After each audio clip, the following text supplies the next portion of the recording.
My name's David Lorimer, and I'm here with my friend Charles Eisenstein to talk about two stories of progress for the Great Upshift launch, which we're running at the end of this month. So, Charles, perhaps you could explain to our listeners, how you distinguish between these two stories of progress. One sort of stressing control and the other and triumph over nature and the other, which I think you see as some green shoots involving the further unfolding of life, beauty, and complexity. Yeah. Yeah. First, I'll even begin by saying that the notion of progress is not universal to all cultures. The idea that human beings are on a linear or quasi-linear path from a lower state to a higher state, from a worse state to a better state, that is by no means universal. And in fact, in some cultures, you had kind of the opposite idea. In Chinese Taoism, for example, uh, and I think to some extent, maybe in India as well, there is the idea that we are in an ongoing fall, not just an original fall from grace, but where each master is a little bit less wise and a little less powerful than his predecessor, and that the sage kings of old possessed wisdom and abilities that are beyond humans at our current time. And like in a certain way, it kind of does look like they were seeing something. Uh, Now it's hard to say that we've fallen in our moral state, but intellectually, like every time I read, uh, you know, literature from a couple hundred years ago, I'm impressed by the amount of mental effort it takes for me to even understand it, and the lack of anything like it today. Anyway, so the whole notion of progress is itself. That's why I call it a story, because there are other stories that are not about progress. So the dominant story of progress that I grew up in it's pretty familiar to everybody. It's the idea that that we're coming into greater and greater mastery over nature through science, which furthers our understanding, and through technology, which furthers our control, and also through the internalization of science in the form of reason, where we are no longer, this is another aspect to that progress, that we're no longer slaves to our animal passions, but we are rising above uh, materiality, we're rising above subjugation to external forces, we're becoming, as Descartes put it, the lords and possessors of nature. And we've kind of taken that for granted. And that story was very strong when it looked like it was working pretty well, and that we were indeed reaping the fruits of that notion of progress. We were progressing, things were getting better. It, like mid-century, mid-20th century, it really did look like that, although far-sighted people were already having questions. Today, that story of progress way control is really falling apart, and because the results have not been, we have not achieved the paradise that we were promised. So that failure, and also I would say okay, so that, I'll finish that sentence first. That failure is prompting us to question that narrative and to reconceive what progress even is. That process of you could call it an initiatory failure, is itself part of a larger conception of progress that includes failure, that includes the mighty attempt to take heaven by storm, the mighty attempt to subjugate reality, to abolish mystery, to abolish uncertainty, to bring everything within the grasp of the human being. And to meet the failure of that is itself part of an evolutionary process where we become humble, we become wise, we learn the limits of that type of progress. Because in a certain sense, we have made progress. I mean, we can do incredible things that our ancestors could not have imagined. Like, we can't deny that we can work miracles in the material world, things that would have seemed like miracles in the past. So it's not that the whole notion of progress is wrong, but we recognize its limitations, what it can achieve and what it can't achieve. Well, if I just come in there for a moment, Charles, yeah. It reminds me of E.F. Schumacher, who said humanity is now too clever to survive without wisdom. And that seems to be the point we've got to. Yes. Yeah, because our exuberant toys were not powerful enough to cause global damage. We didn't have nuclear weapons. We didn't have the ability to destroy entire ecosystems. Although we got a pretty good start. The ancient cultures actually did destroy a lot of ecosystems. But now, it's at an industrial scale. So, yeah. And so all of this is bringing us to reconsider what progress is. And the humility that comes from failure allows us to recognize that there are creative processes, meaningful creative processes, that are beyond the human being.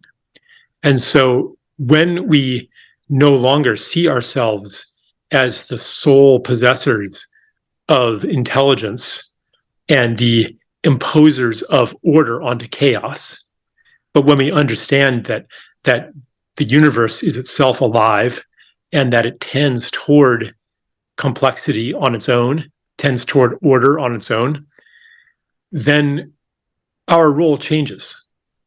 And we ask how we can participate in the further unfolding of this complexity in the most beautiful way. How do we make the world more alive? How do we make the world more beautiful? How do we relate to all of the other intelligences and the intelligence of the world itself in a constructive way? So it's not just a different theory of progress. It rests on a different metaphysics and a different understanding of what even a human being is.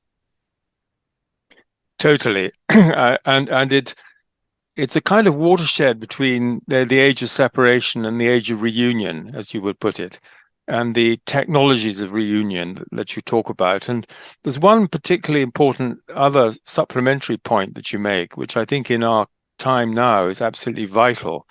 And that's the transformation of the war mentality or the militaristic mentality towards an attitude of peace.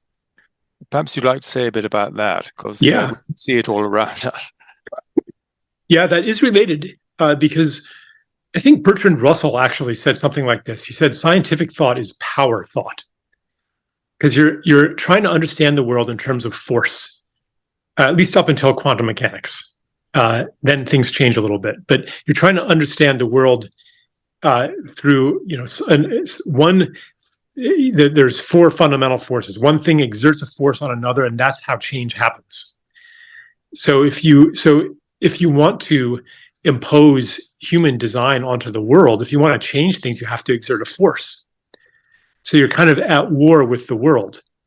And biology amplifies this war mentality by positing life as a all-out struggle of each against all. So the war metaphor lends itself very readily to the scientific enterprise and to the basic metaphysics of modernity.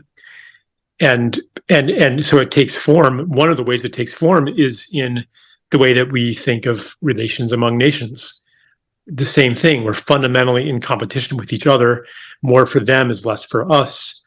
And each is, unless we rise above those lower instincts. I mean, here's that notion of progress again. Yes. Then we're going to be at each other's throats.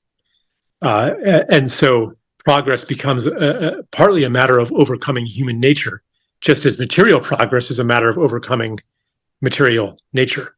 So peace depends ultimately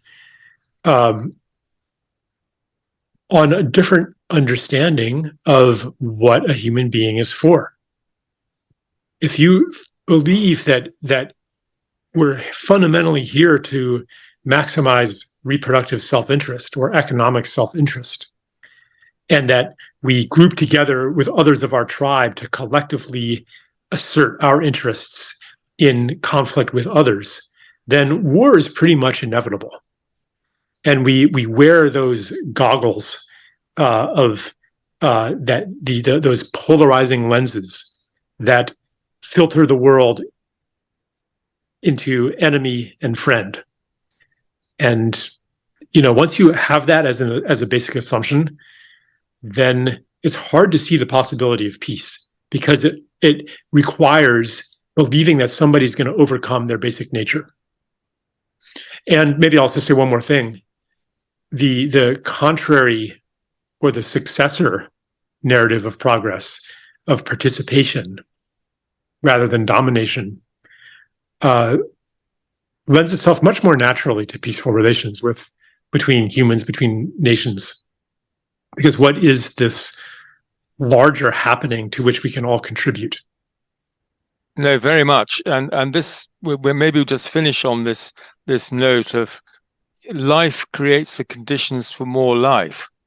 And I think this is a very different dynamic. And this is perhaps what we're talking about, at least in part, with the great upshift, is a movement to align ourselves with life and the creative processes of life, of which we are obviously all expressions. Yeah. Yeah, a lot of people in the environmental movement think that humanity is a curse on the planet, as if nature made a big mistake. But that would be quite an exception. I mean, in a perverse way, that's another form of human exceptionalism that causes so much damage. Because if you look at other species, none of them are a big mistake. All of them actually create more life. They don't detract from life by outcompeting the other beings. They enrich the biosphere. Bacteria fix nitrogen and feed and are fed by the mycorrhizals, fungi, and everything contributes to everything else, creates habitats for everything else. So why should humans be any different? Well, we have behaved differently, at least modern civilization has, but not some other cultures. There's that famous book, Tending the Wild, about the indigenous people of California and the way that they actually increased biodiversity in ways that also benefited themselves. Like that could be what humans are for when we wake up, when we mature to our an adult understanding that I'm not just here to grow.